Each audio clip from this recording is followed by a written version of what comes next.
Man, there's some weird stuff here. All right, today I'm at someplace interesting. This is an actual costume sale for a local performing arts group in a warehouse. Let's see what we got. Costume sale.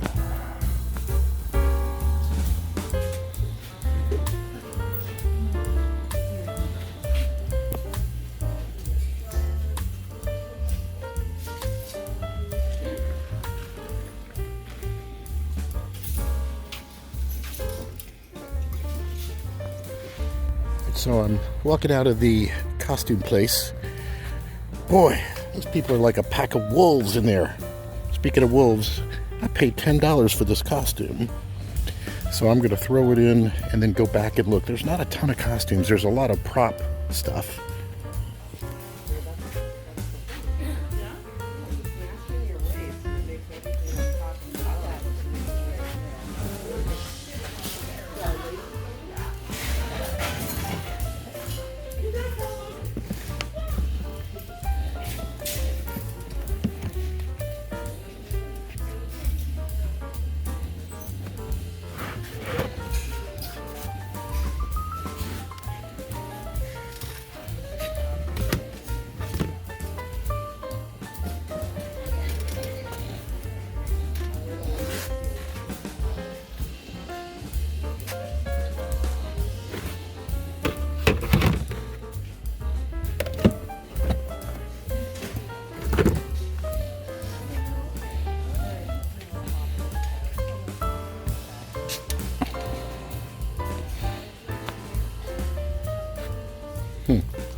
Could I rock that?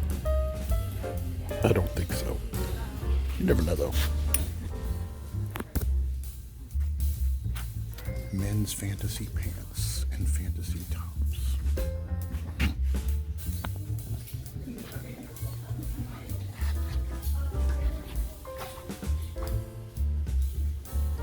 Don't go too close to the sun.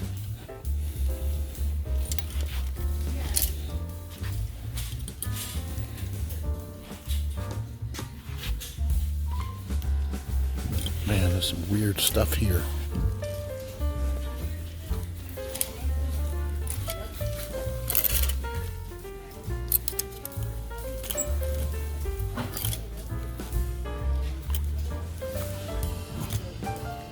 What is this?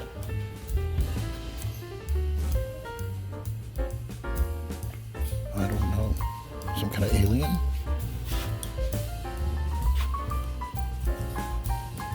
Two of them. Two aliens. Or some kind of medieval soldier.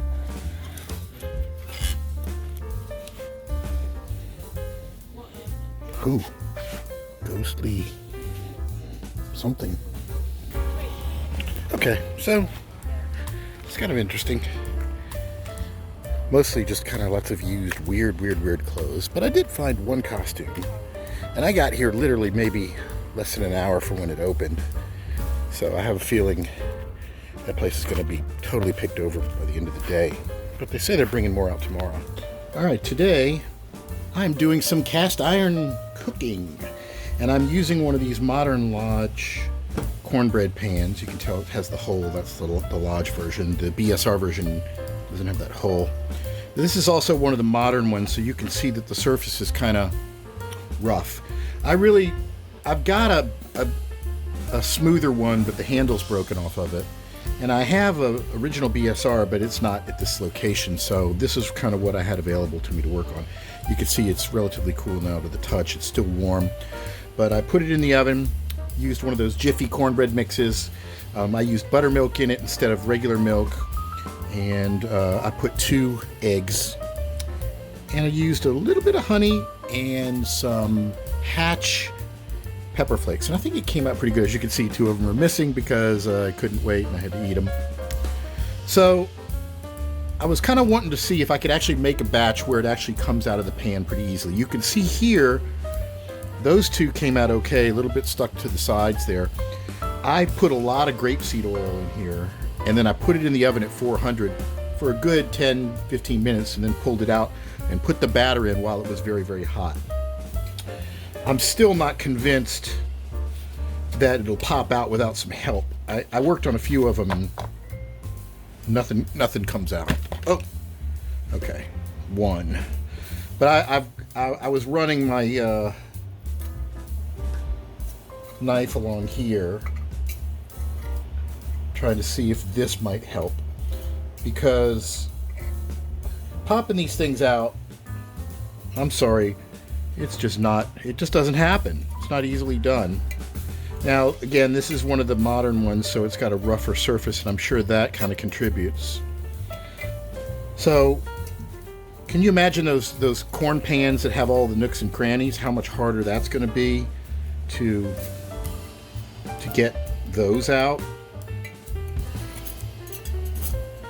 And I've tried to use those before, and really, it's like a nightmare. So let's see if we can get most of these out. All right, there we go. And they actually all came out all in one piece. So, as you can see, there's definitely some sticking. I attribute that not sticking to the bottom because I really did put a whole bunch of oil in there, and it was a good layer of oil. And, you know, you don't necessarily want these things to be very greasy, but as I understand it, that's the best way to make them, is make the pan really hot and put a liberal amount of oil. So let's take a look at the inside of one of these guys. See, it's pretty nice. Little flakes, that's the hatch. Chili flakes. Got a little bit of sweetness to it. Well, it's not too sweet. Came out good. Nice little texture to them. I think when it cools down, they'll be even better. So, you can use all these new ones. I'm still going to stick to my feeling that the older vintage ones are a little bit easier to get this stuff out. You see it basically stuck where there wasn't oil. So this brings us around to, how do we clean this? What's the typical way of cleaning a pan like this? Well, there's a lot of controversy. Some people say you're not supposed to use soap and stuff. You're not supposed to let it sit in water. That's really not true. As long as it's got a good coating of seasoning on it, there's no problem running water on it.